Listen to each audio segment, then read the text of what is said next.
সারা দেশে 1.5 লাখের বেশি অনুমোদনহীন ফার্মেসি, অধিকাংশেরই নবায়ন হয়নি লাইসেন্স।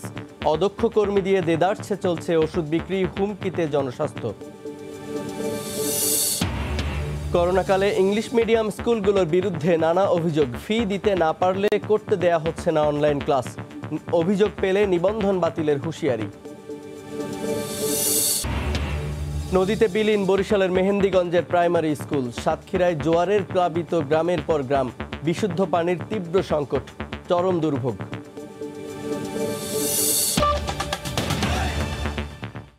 সময় সংবাদের সঙ্গে আছি আমি জুবায়ের ফয়সাল। সারা দেশে অনুমোদনহীন ফার্মেসি রয়েছে 1.5 লাখের বেশি। লাইসেন্স নবায়ন ছাড়াই চলছে প্রায় 70% ফার্মেসি। বেশিরভাগ দোকানেই নেই ফার্মাসিস্ট। এসব অনিয়মের জন্য তদারকির অভাবকে দায়ী করে বিশেষজ্ঞরা বলছেন, এর কারণেই বাড়ছে ভেজাল ও মেয়াদোত্তীর্ণ ওষুধ বিক্রি। অভিযোগ খতিয়ে দেখে ব্যবস্থা নেওয়ার আশ্বাস বাংলাদেশ ফার্মেসি কাউন্সিলের। নাজমুস সালেহির রিপোর্ট। দেশের ওষুধ বিপণনের অন্যতম বাজার রাজধানীর শাহবাগ। ঔষধ প্রশাসন অধিদপ্তরের তথ্য বলছে, এই শাহবাগেরই 70 ভাগের বেশি ফার্মেসি চলছে মেয়াদোত্তীর্ণ লাইসেন্স দিয়ে। সরেজমিনে খোঁজ নিয়ে দেখা যায়, কারো 2 বছর, কারো 3 বছর আগেই পেরিয়ে গেছে লাইসেন্সের মেয়াদ। 2 বছরের লাইসেন্স ছাড়াই ব্যবসা করছি, এখন আমি গতকাল থেকে দিছি নবায়ন করার জন্য। লাইসেন্সের ব্যাপারটা আমি শুধু জানি নবায়ন করার জন্য দেওয়া হয়েছে, ওইটা প্রক্রিয়া দিন আসছে। প্রতিটি ফার্মেসিতে বিশ্ববিদ্যালয় পাস, ডিপ্লোমা করা অথবা ঔষধ কাউন্সিলের প্রশিক্ষণপ্রাপ্ত একজন করে ফার্মাসিস্ট থাকার নিয়ম থাকলেও বাস্তবে তার প্রয়োগ নেই। আমি ফার্মাসিস্ট না, ফার্মাসিস্ট ওনারা বাড়িতে চলে গেছে। এক্সপিরিয়েন্সের উপর দিচ্ছি, যতটুকু শেখা দরকার অতটুকু শিখছি। আমি 10 পাস, কারণ আমার যেমন ওষুধ সম্বন্ধে একটু ধারণা নিতেছি বা শিখতেছি। এসবের জন্য সংশ্লিষ্ট প্রতিষ্ঠানের তদারকির অভাবকে দায়ী করে বিশেষজ্ঞরা বলছেন, এর কারণে হুমকির মুখে পড়ছে জনস্বাস্থ্য। প্রেসক্রিপশন অনুযায়ী সঠিক ওষুধটা তাকে দেয়া, এটা তো একজন ফার্মাসিস্ট ছাড়া সম্ভব না। সেক্ষেত্রে ভুল হওয়ার সম্ভাবনা থাকে, সেক্ষেত্রে জনস্বাস্থ্য একটা হুমকির সম্মুখীন হতে পারে। ফার্মেসি পরিচালনায় অনিয়মের কথা স্বীকার করে অনুমোদনহীন প্রতিষ্ঠানের বিরুদ্ধে অভিযান পরিচালনার আশ্বাস বাংলাদেশ ফার্মেসি কাউন্সিলের। ড্রাগ লাইসেন্স এবং ফার্মাসিস্ট রেজিস্ট্রেশন দুইটারই মেয়াদ থাকতে হবে, নাইলে ওটা অকার্যকর। এখন যদি ফার্মাসিস্টের বিরুদ্ধে অভিযোগ আসে, আমরা খতিয়ে দেখব, দেখে সেই অনুযায়ী আইনের ধারা অনুযায়ী ব্যবস্থা হবে। ড্রাগ ও ট্রেড লাইসেন্স দোকানে প্রদর্শনের কথা থাকলেও তা মানা হচ্ছে না ফার্মেসিগুলোতে। নাজমুস সালেহি, সময় সংবাদ, ঢাকা। চীনের সঙ্গে আলোচনার ভিত্তিতে চায়না সিনোভ্যাক কোম্পানির কোভিড টিকা ট্রায়ালের অনুমতি দিয়েছে বাংলাদেশ। গতকাল দুপুরে সচিবালয়ে ব্রিফিংয়ে স্বাস্থ্যমন্ত্রী একথা জানান। এদিকে করোনার ভ্যাকসিন ট্রায়ালে বাংলাদেশের যুক্ত হওয়াকে স্বাগত জানিয়েছেন বিশেষজ্ঞরা। ভ্যাকসিনের ক্ষেত্রে কূটনৈতিক চিন্তা না করে সম্ভাব্য সব সুযোগ কাজে লাগানোর পরামর্শ তাদের। ভ্যাকসিন বাদে করোনা থেকে পুরোপুরি মুক্তি মিলছে না সে বিষয়টি অনেকটাই নিশ্চিত। এরই মধ্যে দেশে দেশে চলছে উদ্ভাবনের কাজ। এই কাতারে এগিয়ে রাশিয়া কিংবা চীনের মতো দেশগুলোর সঙ্গে বাংলাদেশের যুক্ত হওয়ার আভাস মিলেছে বিভিন্ন মাধ্যমে। অবশেষে আনুষ্ঠানিক ঘোষণা, চায়না সিনোভ্যাক কোম্পানির সাথে ভ্যাকসিন ট্রায়াল করতে অনুমতি দিয়েছে বাংলাদেশ। চায়নার একটি কোম্পানি সিনোভ্যাক, তারা বাংলাদেশকে ভ্যাকসিন দিবে এবং বাংলাদেশে তারা ট্রায়াল করতে চায়। আমরা নীতিগত সিদ্ধান্ত করেছি যে আমরা ট্রায়াল করতে দিব। যারা স্বেচ্ছায় আসবে, ভলান্টিয়ার করবে, তাদেরকেই শুধু ট্রায়াল করা হবে। বিশেষজ্ঞরা বলছেন, বিশ্বজুড়ে ভ্যাকসিন ট্রায়ালে যুক্ত হওয়াই এখন সময়ের দাবি। পৃথিবীর বিভিন্ন দেশ, ভারত, যুক্তরাজ্য, যুক্তরাষ্ট্র, জার্মানি, যাদের কাছে ভ্যাকসিনের সম্ভাব্য নতুন নতুন দাবিদার রয়েছে, সেগুলো ব্যাপারেও আমাদের আগ্রহ থাকা দরকার এবং তাদের সাথে যোগাযোগ রক্ষা করা দরকার। সিনোভ্যাক হোক এবং অন্যান্য আগামীতে যদি আরো অন্য কোনো ভ্যাকসিন বা গবেষণা বাংলাদেশে শুরু হয়, সেগুলো বাংলাদেশের ভ্যাকসিন গবেষণার সামর্থ্য বাড়াবে, যেটা প্রকারান্তরে ভবিষ্যতে বাংলাদেশকে নিজের ভ্যাকসিন উদ্ভাবনে সাহায্য করবে। দেশের সংক্রমণ এখন যে পর্যায়ে আছে, তাতে বাংলাদেশই হতে পারে বিভিন্ন স্তরের ভ্যাকসিন ট্রায়ালের উপযুক্ত স্থান। তাই বিভিন্ন গবেষণার সুযোগ কাজে লাগানোর পরামর্শ তাদের।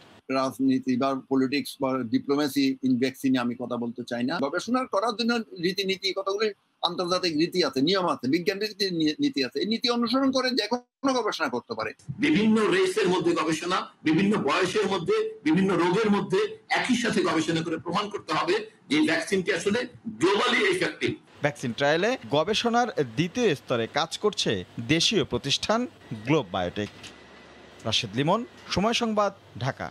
করোনাকালে ইংলিশ মিডিয়াম স্কুলগুলোর বিরুদ্ধে মানবিক আচরণ না করার অভিযোগ উঠছে বারবার। স্কুলের ফি আদায়ে ছাড় দেয়া হচ্ছে না এক চুলো। আর যারা ফি দিতে পারছে না তাদের বঞ্চিত করা হচ্ছে অনলাইন ক্লাস থেকে, এমনকি দেয়া হচ্ছে ভর্তি বাতিলের হুমকিও। যদিও শিক্ষা বোর্ড বলছে এমন স্বেচ্ছাচারিতার কোনো সুযোগ নেই। অভিযোগ পেলে নিবন্ধন বাতিলেরও হুঁশিয়ারি তাদের। বিস্তারিত সাদিয়া আফরিনের রিপোর্টে। করোনা বদলে দিয়েছে পাঠ প্রক্রিয়া, বাড়ি এখন ক্লাসরুম।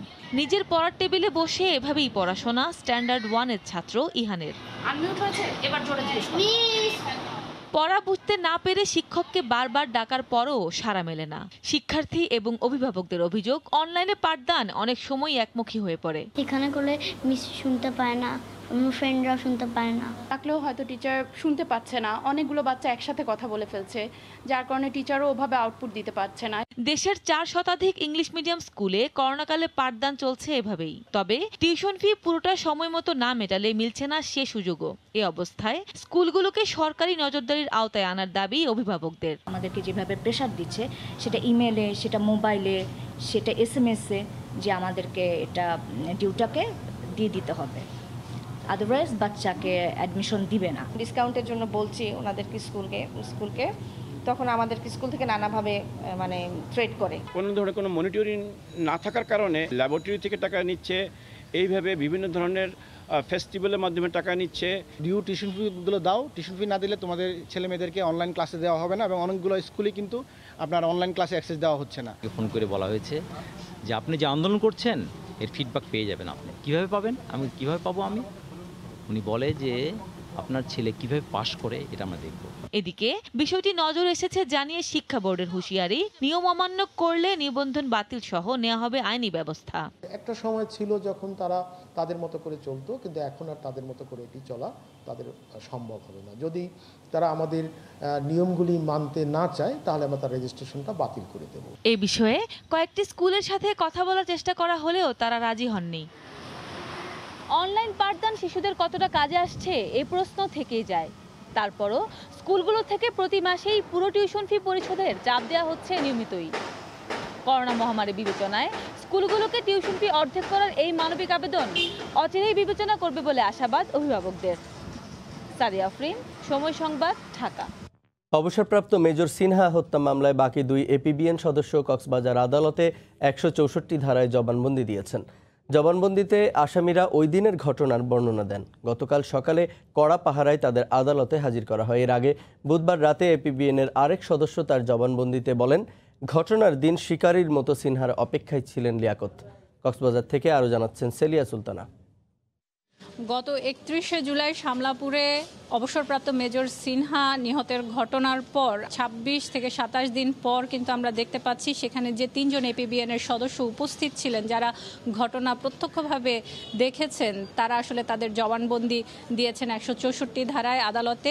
এখন পর্যন্ত তারা 3 জনই জবানবন্দি দিয়েছেন। মোহাম্মদ আবদুল্লাহ, তিনি তার জবানবন্দি দিয়েছেন এবং তিনি যে 17 পৃষ্ঠার যে জবানবন্দি দিয়েছেন সেখানে তিনি উল্লেখ করেছেন লিয়াকত আসলে সে সময় অপেশাদার আচরণ করে সেখানে যে চেকপোস্টটি রয়েছে সেই চেকপোস্টের দায়িত্ব আসলে নিজের হাতে তুলে নেন এবং লিয়াকত ও এসআই নন্দদুলাল চেকপোস্টের নিয়ন্ত্রণ নেওয়ার পরই কিন্তু এপিবিএন সদস্যদেরকে সেখান থেকে সরিয়ে দেওয়া হয়। ওসি প্রদীপ, লিয়াকত এবং নন্দদুলালের যে রিমান্ড ছিল সেই রিমান্ড কিন্তু শেষ হচ্ছে, তাদেরকে আদালতে আবারও তোলা হতে পারে। এর মধ্যে কিন্তু আমরা জানতে পেরেছি বিভিন্ন মাধ্যমে তাদের হয়তো আবারও কোনো ধরনের রিমান্ডের আবেদন করা হতে পারে। অন্যদিকে কিন্তু ওসি প্রদীপের যে আইনজীবীরা আছেন আমাদেরকে জানিয়েছেন তারা জামিন আবেদন করবেন প্রদীপের জন্য। এছাড়া আরও একটি বিষয়, রামু থানার ওসি আবুল খায়েরকে তলব করা হয়েছিল। তিনি যেই জব্দ তালিকাটি করেছেন সেখানে আসলে 2 ধরনের জব্দ তালিকা করার কারণে সে বিষয়টি আদালত জানতে চেয়েছিলেন এবং সেটি আসলে তিনি আজ নিঃশর্ত ক্ষমা প্রার্থনা করেন আদালতে এসে এই কাজটি করার জন্য। 67 জনের যে জবানবন্দি নিয়েছেন তারা কিন্তু এরই মধ্যে আদালতে জানিয়েছেন যে শুধুমাত্র ওসি প্রদীপের যে বক্তব্য সেইটি আসলে গ্রহণ করা হয়নি, সেজন্যই আসলে তারা অপেক্ষা করছেন। তদন্ত কমিটিগুলো আসলে যখন তাদের জিজ্ঞাসাবাদ শেষ করবে সেখান থেকেও হয়তো আমরা অন্যান্য যে বিষয়গুলো আরও বেশি পরিষ্কার করে জানতে পারবো। কক্সবাজার থেকে সেলিয়া সুলতানা, সময় সংবাদ। সাতক্ষীরায় ভাঙা বাঁধ দিয়ে জোয়ারের পানি ঢুকে প্লাবিত গ্রামের পর গ্রাম। বন্যা কবলিত এলাকার চারদিকে এখন শুধু পানি আর পানি, কিন্তু বিশুদ্ধ পানির অভাবে রান্নাবান্না সহ অন্যান্য কাজে চরম দুর্ভোগে বানভাসীরা। জনস্বাস্থ্য অধিদপ্তর বলছে পানি বিশুদ্ধকরণ ট্যাবলেট ও ওয়াটার ট্রিটমেন্ট প্ল্যান্টের মাধ্যমে সমস্যা সমাধানের চেষ্টা চলছে। মমতাজ আহমেদ বাপির পাঠানো তথ্য ও ছবিতে রিপোর্ট। সাতক্ষীরার আশাশুনি ও শ্যামনগর উপজেলার চারদিকে বানের জলে থই থই। টিউবওয়েল ও পুকুর সহ বিশুদ্ধ পানির সব উৎস পানির নিচে। দীর্ঘ লাইন পেরিয়ে সুপেয় পানি সংগ্রহ করতে হচ্ছে দূর দূরান্ত থেকে ছুটে আসা বানভাসীদের। টিউবওয়েলের নোনা পানি উঠে গেছে, এজন্য আমাদের খুব দুর্দিন, মানে পানির খুব কষ্ট। খাওয়ার পানির কোনো লাইন নেই, 3 কিলোমিটার দূরের থেকে আমরা এই পানি নিতে আইছি। ঘূর্ণিঝড় আম্পানের আঘাতের ঘা না শুকাতেই 20 আগস্ট থেকে নদীর পানি স্বাভাবিকের চেয়ে 4 থেকে 5 ফুট বৃদ্ধি পায়। এতে জেলার উপকূলীয় অঞ্চলের বেড়িবাঁধ ভেঙে পানি ঢুকে পড়ে লোকালয়ে, ভেসে যায় শত শত মাছের ঘের, তলিয়ে যায় ফসলের ক্ষেত। পানিবন্দী অবস্থায় মানবেতর দিন কাটছে হাজার হাজার পরিবারের। ভিজে অবস্থায় এসে পানি নিতে আসি, আর আমার বাড়ি কোনো রান্না বান্নার জায়গা নেই, কোনো জায়গায় থাকারই জায়গা নেই, কোনো কিছু চাই না। আমরা আমাদের বার্তা খালি চাই যেন আপনার জন্য অনুরোধ করি আমাদের যেন বার্তার ব্যবস্থা করে। নেই কোনো চলাচলের ব্যবস্থা, নেই কোনো স্যানিটেশনের ব্যবস্থা। এখন বর্তমানে মানুষ খুব দুর্বিষহের ভিতরে জীবনযাপন করতেছে। এ অবস্থায় বিশুদ্ধকরণ ট্যাবলেট ও ওয়াটার ট্রিটমেন্ট প্লান্টের মাধ্যমে খাবার পানির সংকট সমাধানের চেষ্টা চলছে বলে জানায় জনস্বাস্থ্য অধিদপ্তর। পর্যাপ্ত ওয়াটার পিউরিফিকেশন ট্যাবলেট মজুদ আছে। বাঁধটাকে পার্মানেন্ট করা ছাড়া মানুষের কোনো এই সাময়িক সমাধান দিয়ে মানুষের তেমন উপকারে আসবে না। 2 উপজেলার অর্ধশতাধিক গ্রাম প্লাবিত হওয়ায় দুর্ভোগে লক্ষাধিক মানুষ। সময় সংবাদ, সাতক্ষীরা। লাগামহীনভাবে বাড়ছে পেঁয়াজ ও আদার দাম। চট্টগ্রামের খাতুনগঞ্জে আদা কেজিতে 10 থেকে 15 টাকা আর পেঁয়াজ বেড়েছে 4 থেকে 5 টাকা। ব্যবসায়ীরা বলছেন আন্তর্জাতিক বাজারে দাম বৃদ্ধি ও ভারতে বন্যা হওয়ায় বাড়ছে পণ্যগুলোর দাম। আশরাফুল আলম মামুনের ক্যামেরায় শফিকুল আলমের প্রতিবেদন। আদা নিয়ে জল ঘোলাটে কম হয়নি। করোনায় চাহিদা বেড়ে কেজি দাঁড়িয়েছিল 350 টাকা পর্যন্ত, এরপর কমে 60 টাকায় বিক্রি হয়। তবে আবার লাগামহীনভাবে বেড়ে বিক্রি হচ্ছে 180 টাকায়। চায়নাতে আদার এমনিতে সংকট, আর ওখানে বুকিং রেট বাড়তি, ওইখানে এমনিতে 180 টাকা 90 টাকা এমনিতে বুকিং রেট। আদা মার্কেটে নাই, সে তুলনায় বাজার বেড়ে গেছে। কাঁচামাল থাকলে কমে যায়, না থাকলে বাজার বেড়ে যায়। এদিকে গত বছর ভারত রপ্তানি বন্ধের পর কেজি 300 টাকায় ঠেকেছিল পেঁয়াজের। এরপর লকডাউনে নেমে আসে 18 টাকার নিচে, কিন্তু আবারও এক সপ্তাহের ব্যবধানে 10 টাকা বেড়ে বিক্রি হচ্ছে কেজি 28 থেকে 30 টাকায়। পেঁয়াজ ওইদিকে ওই সাউথে একটু বন্যা হয়েছে, সেজন্য সাউথের ফসল একটু মাইক যাওয়াতে নাসিকের দাম বাইরে গেছে। নাসিকের দাম বাড়ার কারণে বাংলাদেশের দাম বাড়ছে। আমদানি কম, বড় দাম বাড়তেছে, বেশি চাইতেছে, সেজন্য পেঁয়াজ বাজার একটু বাড়তি। সামনে তেমন বাড়ার সম্ভাবনা নাই, কারণ 30 টাকার উপরে হলে তো ধরেন না বার্মাটার্মাগুলো চলে আসবে। ব্যবসায়ী নেতারা বলছেন আন্তর্জাতিক বাজারে দাম বাড়ার প্রভাব পড়েছে খাতুনগঞ্জেও। 2 মাস ধরে কন্টিনিউ এই আদাতে সবাই লোকসান গুনতে হয়েছে। তো এখন অবশ্য ওখানে চায়নার মধ্যে বাজার বেশি, ওখানে বুকিং রেট বেড়ে গেছে, তো কেউ ভয়ে আর ইম্পোর্টও করতে যাচ্ছে না, এখন মালও কমে আসছে। তবে কমতির দিকে রসুনের দাম প্রতি কেজি বিক্রি হচ্ছে 40 থেকে 42 টাকায়। শফিকুল আলম, সময় সংবাদ, চট্টগ্রাম। বহিষ্কৃত যুবলীগ নেতা ইসমাইল হোসেন সম্রাটের অপকর্মের দায় নিতে অস্বীকৃতি জানিয়েছেন তার স্ত্রী। গতকাল সকালে অবৈধ সম্পদ অর্জনের অভিযোগে সম্রাটের স্ত্রী এবং ছোট ভাইকে জিজ্ঞাসাবাদ করে দুর্নীতি দমন কমিশন দুদক। পরে সম্রাটের স্ত্রী সাংবাদিকদের বলেন, ব্যক্তি সম্রাটের দায় তাদের নয়। ক্যাসিনো কাণ্ডে আলোচিত যুবলীগের বহিষ্কৃত নেতা ইসমাইল চৌধুরী সম্রাটের দুর্নীতির তদন্ত চলমান। এরই অংশ হিসেবে বৃহস্পতিবার সকাল 10:30টার দিকে সম্রাটের ছোট ভাই ফরিদ আহমেদ চৌধুরী দুদক কার্যালয়ে আসেন। তার কিছু সময় পর হাজির হন সম্রাটের স্ত্রী শারমিন সম্রাট চৌধুরী। জিজ্ঞাসাবাদ শেষে সম্রাটের স্ত্রী সাংবাদিকদের বলেন, স্বামীর কোনো অপকর্মের দায় নেবেন না তিনি। তারা ষড়যন্ত্রের শিকার বলেও দাবি করেন। এর প্রতি আমার খুব শ্রদ্ধা, তাই আমাকে ডাকা হয়েছে, আমি আজকে আসছি। আসলে আমরা ষড়যন্ত্রে পড়ে গেছি সম্রাটের সাথে সাথে, আমরা পুরো ফ্যামিলিটাই। পরে দুদক সচিব বলেন, তদন্তের অংশ হিসেবে তাদের দুইজনকে জিজ্ঞাসাবাদ করা হয়েছে। তাদের কাছ থেকে তদন্তকারী কর্মকর্তা মনে করেছেন বিভিন্ন তথ্য পাওয়া যেতে পারে, সেই তথ্যপত্র তারা সংগ্রহ করছেন জবানবন্দির মাধ্যমে। সেটি হয়তো মামলার প্রয়োজনে কাজে লাগতে পারে। অবৈধ ব্যবসা ও কার্যক্রমের মাধ্যমে জ্ঞাত আয়ের সঙ্গে অসঙ্গতিপূর্ণ সম্পদ অর্জন করায় 2019 সালের 12 নভেম্বর সম্রাটের বিরুদ্ধে মামলা করে দুদক। বেলায়েত হুসাইন, সময় সংবাদ, ঢাকা। করোনার শুরুতে নাটোরের ফ্রিল্যান্সারদের আয় কিছুটা বাধাগ্রস্ত হলেও গত 2 মাসে ঘুরে দাঁড়িয়েছেন তারা। বাড়িতে বসেই ল্যাপটপ কম্পিউটার দিয়ে রোজগার করছেন 5 শতাধিক নতুন ফ্রিল্যান্সার। এছাড়া জেলার শতাধিক অভিজ্ঞ ফ্রিল্যান্সারদের অনেকেই প্রতি সপ্তাহে আয় করছেন $500 থেকে $700। ফ্রিল্যান্সিংয়ে আয়ের নিশ্চয়তা থাকায় শিক্ষিত তরুণ তরুণীরা ঝুঁকছেন এই পেশায়। নাটোর প্রতিনিধি আল মামুনের পাঠানো তথ্য ও ছবিতে বিস্তারিত। করোনায় এপ্রিল ও মে মাসে ফ্রিল্যান্সারদের আয় কিছুটা কমে গেলেও জুন মাস থেকে চিত্রটা উল্টে গেছে। গত 2 মাস ধরে বেড়েছে কাজের পরিধি। ফলে বাড়িতে বসেই নিজের ল্যাপটপ কম্পিউটার নিয়ে দেশি বিদেশি কাজ করছেন জেলার নতুন 5 শতাধিক নতুন ফ্রিল্যান্সাররা। একজন নতুন ফ্রিল্যান্সার প্রতি মাসে 10,000 টাকা পর্যন্ত আয় করছেন। 3 মাসে আমি 10,000 টাকার মতো আয় করেছি। করোনাকালীন সময় তো খুব একটা খুব খারাপ একটা পরিস্থিতি আমাদের কাছে।